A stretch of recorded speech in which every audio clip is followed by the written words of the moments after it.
Olá, meus amigos, tudo bem com vocês? Sejam todos muito bem-vindos ao canal. Bom, hoje eu quero mostrar para vocês uma plantinha super simples, mas que traz para a gente muitos benefícios. Eu estou aqui até com a mão cheia de terra. Eu estava mexendo aqui na horta e encontrei uma planta muito legal para falar para vocês. O nome científico dela é Pilea microphylla e seu nome popular é brilhantina. Uma planta simplesinha que nasce assim, nasce nas hortas, nos quintais, nas floreiras, nos jardins, nas beiras, né, nas calçadas. Ela nasce em muro onde tem bastante musgo, tem bastante lodo. Então, ela se desenvolve assim, ela gosta de umidade, gosta de locais mais sombreados, principalmente na época das águas, né, no período chuvoso, no verão é que ela se desenvolve, porque ela gosta, né, de calor, né, mas ela gosta de sombreado. Então ela gosta daquele tempo mais quente, mas também gosta do sombreado. Ela é bastante delicada, muito molinha, né? Ela é cheia de água e ela é muito delicada mesmo, uma plantinha muito delicada, e ela é uma planta ornamental, também é punk, uma planta alimentícia não convencional e é extremamente espontânea. Ela é nativa, né, das Américas, então assim, nós encontramos no Brasil abundantemente essa planta por todos os locais, por todo o Brasil você encontra. E falando, né, principalmente nesses locais úmidos. Então, eu encontrei ela numa floreira, nascendo ao meio das hortelãs, então eu retirei para poder plantar no outro local, porque ali não pode, porque infelizmente, por mais que seja medicinal, né, serão duas plantas medicinais, tanto a brilhantina como a hortelã, mas eu não deixei porque a proliferação dela é muito rápida, então ela se desenvolve muito fácil. Então, assim, se você não tem ela na sua horta e você quer ela aí, né, no seu quintal, ter ela em casa, plantada numa floreira, no seu jardim, enfim, levar ela para casa, basta você encontrá-la no vizinho, encontrar na rua mesmo, leva ela e planta então seu jardim, sua horta, no seu quintal, num vasinho, vai soltar sementes e vai nascer por toda parte. E por isso, né, as pessoas que não conhecem essa planta chamam ela de praga, vai falar que ela é uma praga, uma planta invasora, e realmente ela domina por todo o lugar aonde ela passa. Tem umidade, ela se desenvolve espontaneamente. Bom, a planta, né, brilhantina, e tem vários outros nomes populares, né, mas o brilhantina é o nome mais comum para você encontrar ela. Seu nome botânico, né, embora tenha outras plantas, né, do gênero, é Pilea microphylla. E esta plantinha carrega várias propriedades medicinais. É incrível, né? Quando você encontra uma planta dessa, você não dá bola, você não acredita que essa planta pode trazer tantos benefícios assim. E olha só, popularmente ela é bastante utilizada contra inchaço, inflamação, cicatrizante, diurética principalmente, e ela é comprovado cientificamente que é realmente antiedematogênica, combate inchaços, combate inflamação. Se você encontrar ela, leva para sua casa que você está levando uma farmacinha viva, tá? Então você tem aí um recurso para cicatrizar, para ajudar no, né, no fechamento de feridas. Ela é antimicrobiana e aí a gente já tem duas coisas boas para feridas, né? É antimicrobiana, tendo ação contra bactérias, fungos, e aí você tem realmente um protetor sensacional, né? Olha só, duas frentes de trabalho contra uma ferida. Então você tem tanto a ação dela realmente de ser anti-inflamatória, de não deixar com que ocorra o processo da inflamação, ajudando nesse processo da inflamação, como no processo do inchaço, como no processo de combater micro-organismos, né, bactérias, fungos, e também ela tem essa ação, né, de cicatrizar, de ajudar realmente no fechamento da ferida. Então, você tem várias frentes contra uma ferida, né, contra um processo inflamatório ali, por exemplo, de uma ferida. Criança machuca com muita facilidade. Enfim, nós adultos mesmo, né, pode bater, machucar, você bateu o joelho, inchou o joelho, você pode fazer ali uma aplicação, pegar bastante dessa plantinha aqui, né? E então aplicar ela ali sobre aquele local, que ela vai ter um efeito de diminuir o inchaço, de diminuir aquela inflamação. Esse uso externo, por exemplo, combate inchaço, Combate também o processo da inflamação, ajuda muito na pele, né, na cicatrização, acelerando o processo da cicatrização. Mas o uso interno dessa planta tem efeitos maravilhosos. Por exemplo, ela é uma planta anti-inflamatória, né, já falado, mas esse efeito anti-inflamatório é sensacional internamente, combatendo diversas inflamações, e aí você pode fazer o vasto uso anti-inflamatório dela. Ela tem um grande efeito antioxidante e por isso nós temos vários efeitos secundários deste efeito antioxidante. Por exemplo, inibe a produção, né, a superprodução de radicais livres, porque produção de radicais livres é espontaneamente. Então, nosso organismo produz radicais livres com o processo da respiração e principalmente se a pessoa tem hábitos ruins, mais ainda são produzidos. E com o uso da brilhantina, da pileia microfila, você tem uma inibição, uma eliminação desses radicais livres e, consequentemente, você tem vários outros efeitos protetores do DNA. Por exemplo, ela tem esse efeito antioxidante, com isso ela protege o nosso DNA.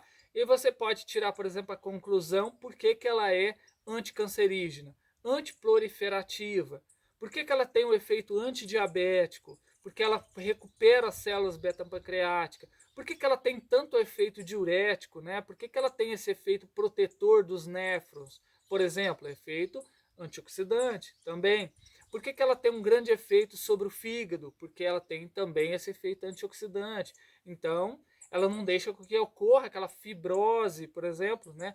Que ocorra aquele dano às células ali hepáticas, né? Então, não deixa com que ocorra esse processo inflamatório, esse processo danoso ao fígado e, consequentemente, vai evitar todo o processo secundário de tudo isso. Enfim, é uma planta que tem um efeito antidiabético, ela mostrou ter uma redução significativa da glicemia e com isso também, né, pelo esse efeito antioxidante, ela recupera essas células beta-pancreáticas que são responsáveis pela produção da insulina. Ela tem um efeito diurético e, por exemplo, ela sendo antimicrobiana, é muito boa realmente para o sistema excretor, para todo o sistema urinário, porque ela combate, por exemplo, bactérias que estão ali causando uma infecção urinária. Ela é anti-inflamatória, combate inflamações, né, aí do trato urinário. Ela tem realmente um efeito diurético de combater as pedras, os cálculos renais. Então, você vê aí que realmente ela é completa para tudo. Se é para ser antidiabética, não só reduz a glicemia, como ajuda na recuperação das células, né? E também ela tem um efeito de reduzir, por exemplo, o colesterol. A gente sabe, o colesterol ele faz parte de vários processos. Nós precisamos do colesterol para várias coisas, né? Produção da vitamina D, né? Chamada vitamina D, que na verdade é um hormônio. Mas enfim, o colesterol ele é muito importante, mas ela reduz, né, essa grande produção, acúmulo de gordura ou assim do colesterol em si. Então ela não deixa com que ocorra a elevação dos triglicerídeos, equilibra, né, o LDL com o HDL. Então nesse caso vai ter o equilíbrio, vai aumentar o colesterol bom, o HDL, diminuir o colesterol, né, ruim, dito assim, que é o LDL, né, e equilibrando então as taxas de colesterol.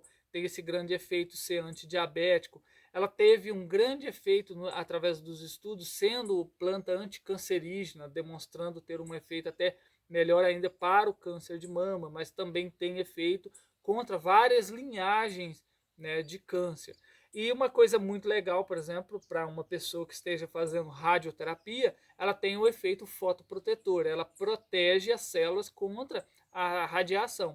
Aí é aquela coisa, né? A radiação ali, tanto a quimioterapia como a radioterapia, ela tem um efeito para combater ali aquelas células cancerígenas, mas também acaba agredindo células boas. E essa planta, ela protege as células que estão ali intactas, né? Células que devem ser protegidas. Então, assim, ela não vai atrapalhar nesse tratamento, né? Ela não vai interferir, ela não vai, assim, atrapalhar o processo ali da quimioterapia, da radioterapia, mas sim proteger os órgãos, por exemplo, bastante afetados, como é o caso do fígado, né, pela quimioterapia. Vai proteger a saúde das células, o material genético, contra os danos, né, causados pela radioterapia. Então, ela é uma planta fotoprotetora. E mesmo que você não faça nenhum tratamento, no caso, né, nenhuma radioterapia, mas fazendo uso dela, ela tem um efeito fotoprotetor, ela tem um efeito de proteger as células contra a radiação. Inclusive, ela é uma planta depurativa, ela limpa o sangue, né? Então, nós temos aqui uma planta realmente sensacional, anti-inflamatória, antiedematogênica, antipirética, inclusive, abaixa também a febre, né? Reduz a temperatura corporal, é antipirética, antifebril.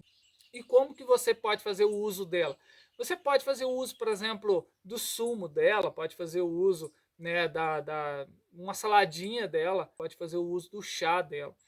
Para aqueles que são mais adeptos ao chá, uma colher de sopa generosa dessa planta, fresquinha, né? Porque ela é uma planta suculenta, então vai ter que fazer o uso fresco mesmo. Tentar secar essa planta vai ter muita dificuldade. Então faça o seguinte, tenha ela aí, né? Então você faça a tintura dela também, aí pode fazer o extrato hidroalcoólico dela, né? No caso faz o extrato alcoólico porque ela já é riquíssima em água, então não acrescente água na tintura, não acrescente água para fazer a alcoolatura dessa planta, tá certo? Então você vai fazer, por exemplo, pegar uma colher de sopa dela e fazer o chá dessa planta, fazer a infusão.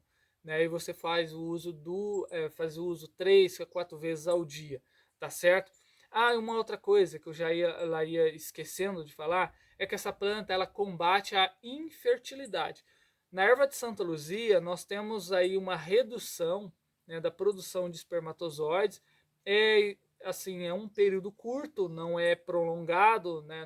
Não temos um efeito definitivo dela ser infertilidade da erva de Santa Luzia, Euphorbia hirta, de atrapalhar na reprodução, principalmente no caso masculina. Ela tem ela tem uma interferência na redução dos espermatozoides, porém é um período curto. Enquanto está fazendo o uso da erva, tem este efeito. Mas depois que para de fazer o uso da erva, a pessoa, né, torna a ter a produção de espermatozoides normalizada. Nessa planta aqui, nós temos já o contrário. Ela aumenta a fertilidade. Então, se você sofre, né, de infertilidade, essa planta vai aumentar a fertilidade, tá certo? Bom, muitos mecanismos de algumas plantas medicinais, eles ainda não foram desvendados, né? Então, quando a gente fala assim, a planta ela atua, ela faz isso. Então, muitas das vezes os estudos ainda estão em cima para ver o mecanismo exato por que aquela planta faz aquilo. O que ocorre com que aquela planta faz aquilo.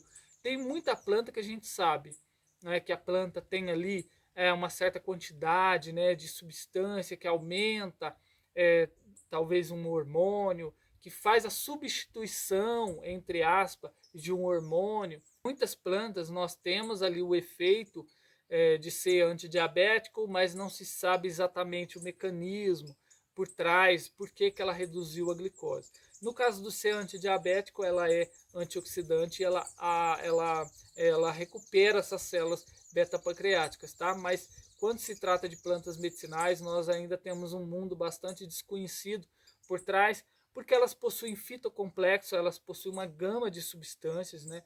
Então existem muitas substâncias e não são totalmente descobertas, totalmente exploradas, né? Não se sabe exatamente ao certo o mecanismo ali por trás com que essas plantas façam tudo isso que eu acabei de falar para você, tá certo?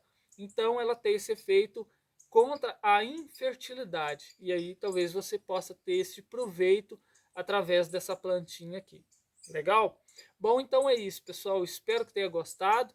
Um grande abraço para vocês, tá? Fique com Deus e até a próxima. Até lá. Tchau, tchau.